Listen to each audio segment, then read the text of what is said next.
7-speed. That's going to be a bitch. Dogleg first. I hated that gearbox on the V12. I've never driven one of these before. Really? Yeah. How are you going to go to reverse all the time? It wasn't Oh good for my us. god! So first is obviously over and down, and then up to second. I just thought it was a normal We should have done that on camera.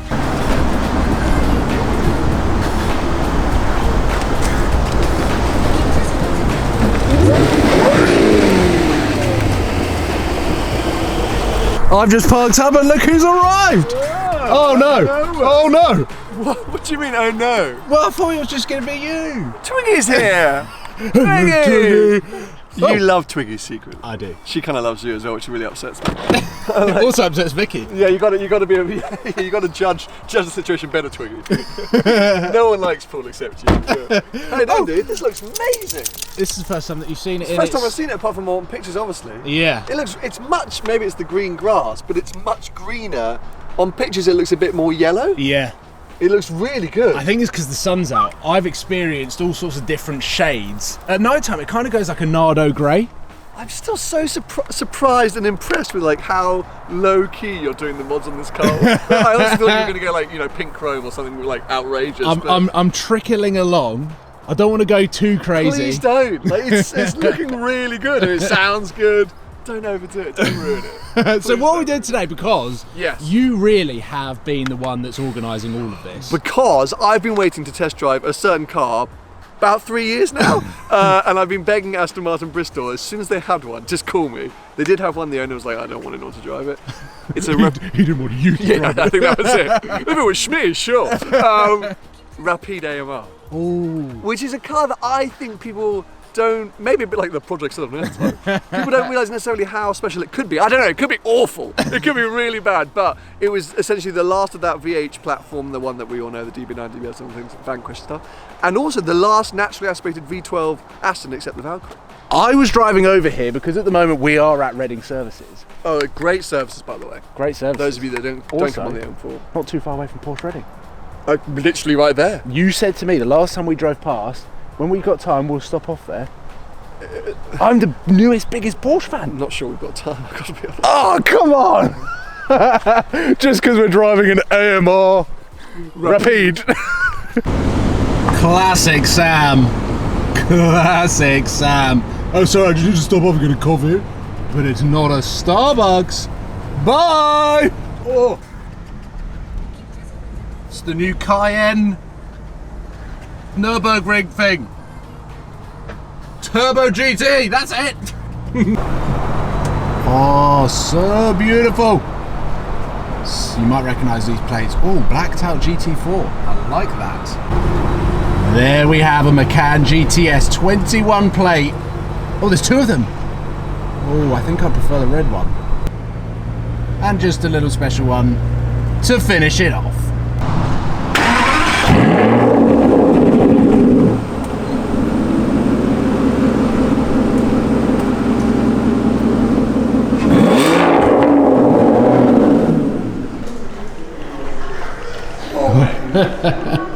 Wait till you see. I don't think you're ready. Come on. No. See this. What? This Vanquish. Yes. Do you see it? No. Mate, you're just saying that because you think the internet No, will like you. that and this. DBS. Not that. I love these. V12 Vantage. There's a Red Arrows Vanquish here as well. There's also another Vanquish Zagato. The shooting brake one. No, not the shooting brake. What's it called? The Volante. yeah. That's quite nice. Speedster. Speedster, is that what it's called? DBS. Yes. Yes, this could get expensive. This is what we are here to drive, and I have not matched my t-shirt to this car on purpose. I thought I was going to be driving this spec on that, but black with lime green accents. This is not far off how I would probably have one if I was going to order one. Manual, 3 pedals from the 4-litre Mercedes AMG engine. I've done about 25 to 30,000 miles in the AMG GTS that I had, the C63 AMG, and then when I had this shape Vantage from Grange, Aston Martin, Hatfield, I had that for 3 months. I did about 4,000 miles.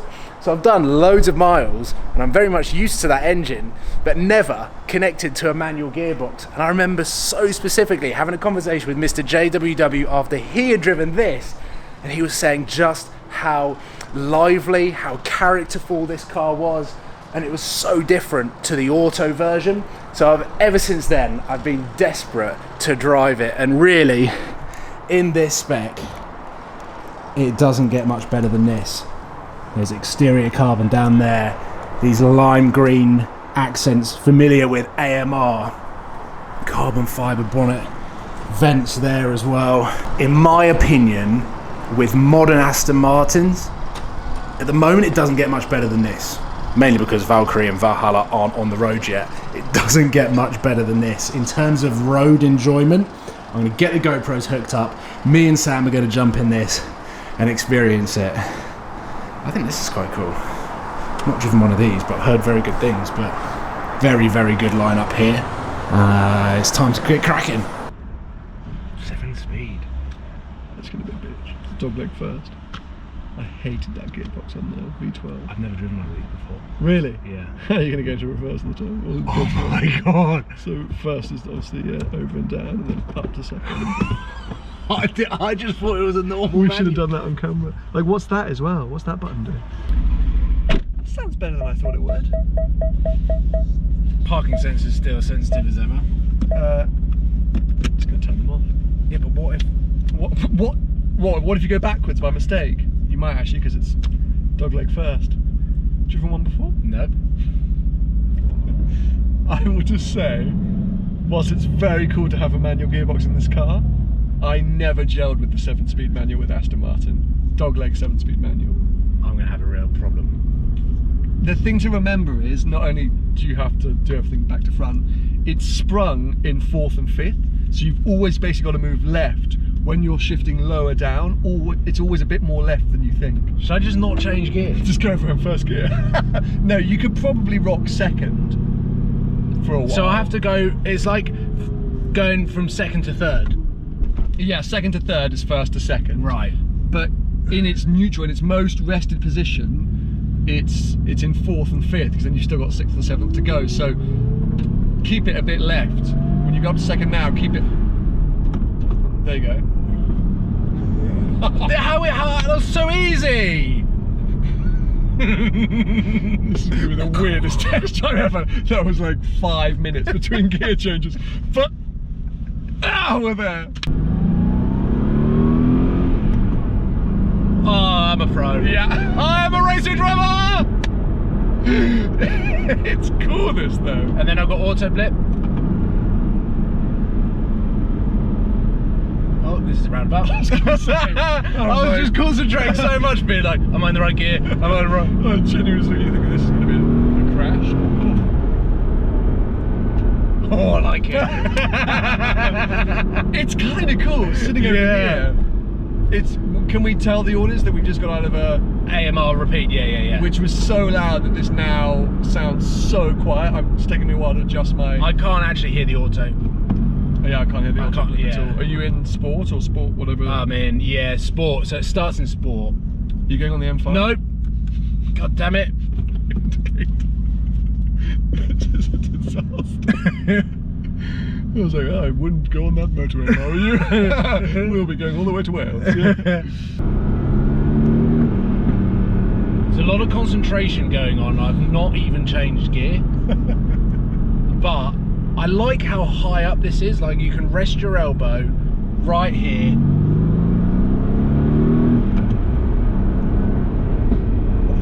Some pops and bangs going on behind us.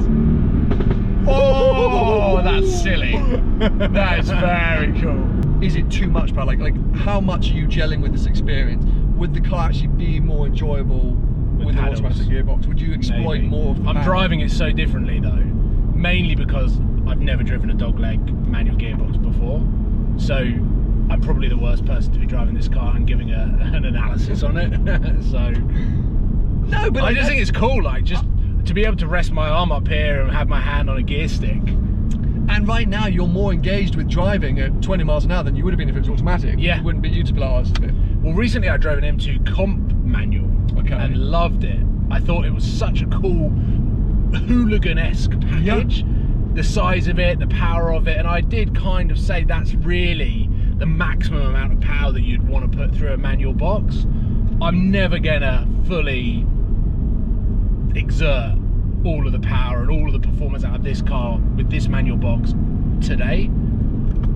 Oh, what am I doing? What gear did you go into second? Well, no, I thought I was going into second, but I just whacked one of the... Somewhere that you shouldn't have been. Yeah.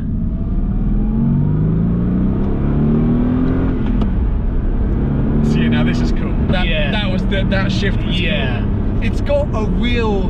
It makes the car feel much more muscle car-like. Yes. And Aston Martin have changed the characteristics of this car over the Auto to be a little bit more sidewaysy, a little bit more, it wants to step out, it wants to kill you. Hey, don't worry, we're on a dry day. I know what I'm doing. Obviously. Drift on Aston. We have made it back, the wind has picked up, so I'll keep this short and sweet, but we are actually going to move to a couple of other dealerships around here to kick some tyres. There's Porsche, Lamborghini, McLaren, Bentley, I think, but I don't know how to summarise this experience because you saw my reaction when I saw the dogleg manual gearbox.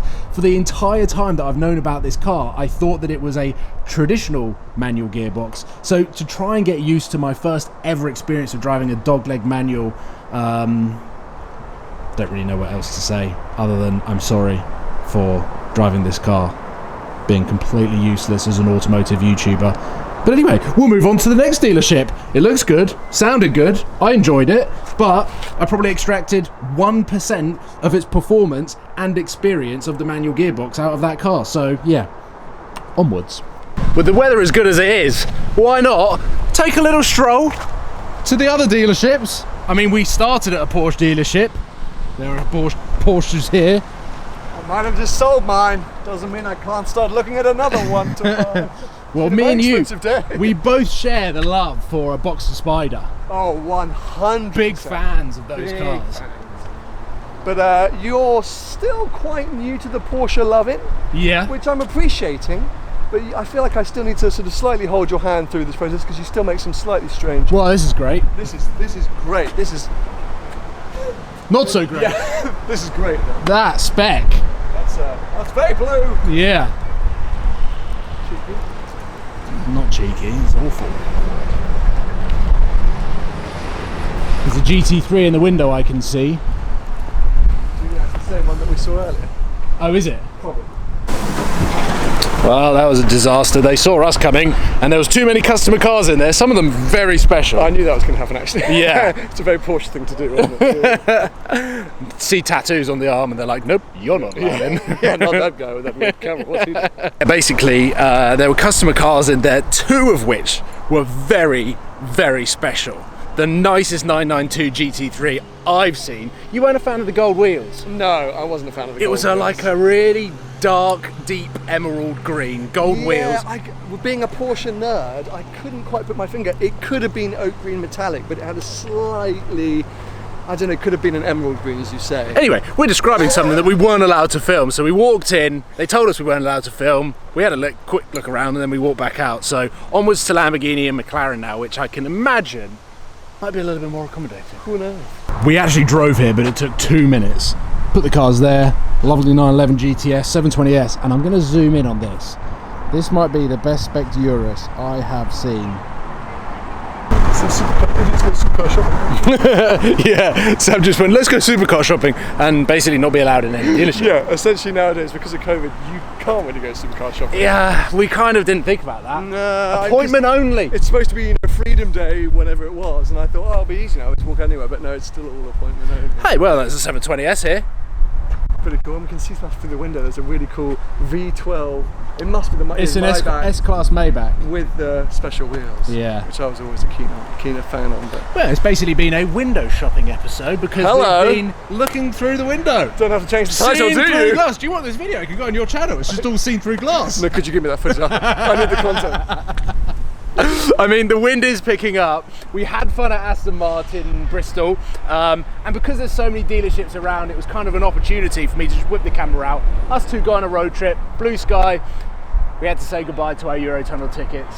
No international travel yet, but we're working on it, and all of the plans that we've got via WhatsApp, which will come to fruition this year, are very exciting. Very exciting. So we're just on a captain countdown now. That's all it is. We're just, hold tight. Soon we will go into a dealership. Well, I will leave it there, ladies and gentlemen. Thank you very much for watching. It's been a pleasure to ride with the F-Type and the Nissan GTR. Green Crew.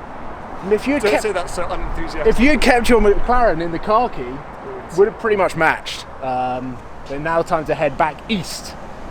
Don't look so excited. To London. See you soon, guys. Take care. Goodbye.